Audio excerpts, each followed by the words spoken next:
গিয়ে মৃত্যু, নাকি কেন্দ্রীয় বাহিনীর জওয়ানের ধাক্কায় প্রাণ হারালেন বৃদ্ধ? উদয়নারায়ণপুরের পূর্ণচন্দ্র দলুইয়ের মৃত্যু ঘিরে এখন রণক্ষেত্র বাংলার রাজনীতি। একদিকে পরিবারের গুরুতর অভিযোগ, অন্যদিকে কমিশনের পাল্টা ভিডিও ফুটেজ। ঠিক কি ঘটেছিল বুথের ভিতর?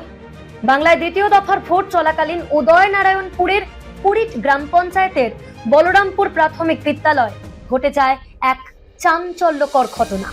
ভোট দিতে গিয়েছিলেন পূর্ণচন্দ্র দলুই, কিন্তু সেখান থেকে ফিরলেন নিথর দেহে। এই মৃত্যুকে কেন্দ্র করে এখন তুঙ্গে তর্জা। মৃতের ছেলে তরণী দলুইয়ের অভিযোগ অত্যন্ত গুরুতর। তিনি জানিয়েছেন, কেন্দ্রীয় বাহিনীর জওয়ানের ধাক্কায় তার বাবা পড়ে যান এবং অসুস্থ অবস্থায় তিনি সাহায্য করতে চাইলেও বাহিনী তাকে বাধা দেয়। বৃহস্পতিবার উদয়নারায়ণপুরের পেরো থানায় অজ্ঞাত পরিচয় জওয়ানদের বিরুদ্ধে লিখিত অভিযোগ দায়ের করেছেন তিনি। তবে নির্বাচন কমিশন এই অভিযোগ সরাসরি খারিজ করেছে। কমিশন একটি ভিডিও ফুটেজ প্রকাশ করে দাবি করেছে, বৃদ্ধ ইভিএম কাউন্টারে ভোট দেওয়ার সময় অসুস্থ হয়ে পড়েন এবং সেখানে কোনো বাহিনীর জওয়ানকে দেখা যায়নি।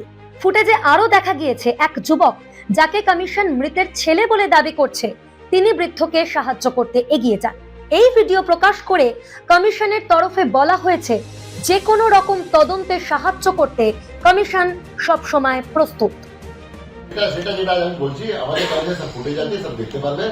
Any investigation is most welcome. আমরা কোঅপারেট করবো, যদি কোনো ইনভেস্টিগেশন হয়েছে will cooperate. We are not going to shield anybody and give protection to anybody. Police ইতিমধ্যেই অস্বাভাবিক মৃত্যুর মামলা রুজু করে তদন্ত শুরু করেছে। সিসিটিভি ফুটেজ এবং ময়না তদন্তের রিপোর্ট হাতে পেলেই স্পষ্ট হবে আসল সত্যিটা।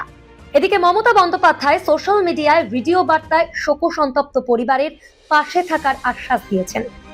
প্রশ্ন উঠছে, বাহিনীর ভূমিকা কি সত্যি অমানবিক ছিল, নাকি এটি একটি নিছক দুর্ঘটনা?